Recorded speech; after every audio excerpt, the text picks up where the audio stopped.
Okey, yang pertama, planning, merancang. Okey, maknanya dalam suatu pengurusan, step yang pertama, proses yang pertama adalah melibatkan proses merancang, iaitu planning, iaitu macam apa benda yang dirancang, apa yang berlaku dalam proses merancang ni. Yang pertama adalah kita tentukan apa, bila, siapa, macam mana nak buat. Okey, itu adalah dalam proses bentuk-bentuk soalan yang ditanya sewaktu proses fasa planning berlaku. Okey. Kemudian kita kena pasti objektif dan menetapkan kaedah pencapaian keberkesanan yang paling maksimum melalui proses penciptaan matlamat.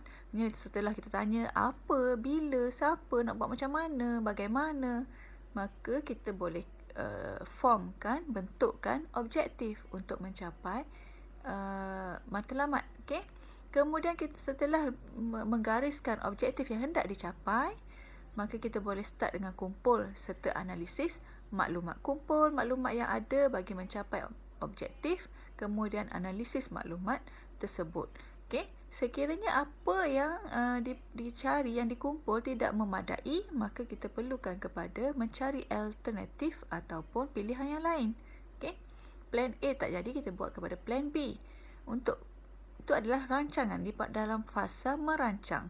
Okey, dan yang seterusnya adalah menyediakan atau menghubungkan perancangan dengan keputusan. Maknanya apa yang kita rancang kena dihubungkan dengan apa yang akan kita perolehi nanti, apa keputusan yang jangkaan yang kita akan dapat. Okey, itu adalah fasa planning yang berkaitan dengan pengurusan. Kemudian kita beralih kepada fasa organizing. Okey, setelah kita merancang, kita perlu mengelola. Okey, mengelola ini merujuk kepada mendapatkan peralatan, kelengkapan dan kaki tangan bagi mewujudkan rangka dasar yang baiklah untuk menjalankan segala aktiviti yang telah dirancang tadi. Okey, kita dah rancang, okey, nak buat macam ni, nak buat macam ni. Okey, kalau tak jadi macam ni, apa plan B-nya macam ni?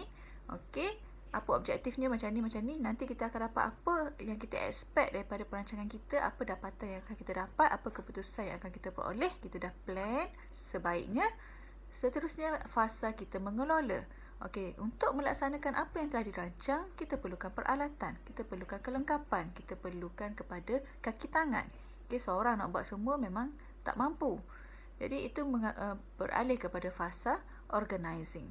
Kemudian mengumpulkan segala komponen pekerjaan ke dalam satu struktur yang baik. Maknanya bila kita dah ada kaki tangan, kita perlu kumpulkan komponen-komponen pekerjaan bagi membentuk satu struktur yang baik. Okey, siapa ketua, siapa pembantu. Okey, yang ni bahagian mana, yang ni bahagian mana. Kita perlu organize. Okey. Yang ketiga, membentuk struktur kuasa dan menyelaraskan jentera pelaksanaan. Yang saya sebut tadi lah. Bila dah ada kelengkapan dan staf kaki tangan, maka kita perlu bentuk struktur kuasa, authority. Kena ada leader, kena ada assistant, kena ada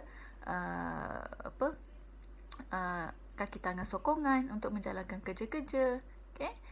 Menyusun dan menjelaskan kaedah dan prosedur. So, bila dah ada ketua, lebih mudah untuk menyusun dan menjelaskan kaedah dan prosedur yang perlu diikuti lah. Okay? Lebih organize. Okay? Kemudian memilih, melatih dan memberitahu kaki tangan serta mendapatkan sumber-sumber lain yang perlu. Okay? Bila dah ada fasa organizing, dah ada authority, dah ada yang berkuasa, dah ada leader, lebih mudahlah untuk pilih, latih dan beritahu kaki tangan bawahan. Okay, bagi mendapatkan sumber-sumber lain yang perlu sekiranya ada. Okay.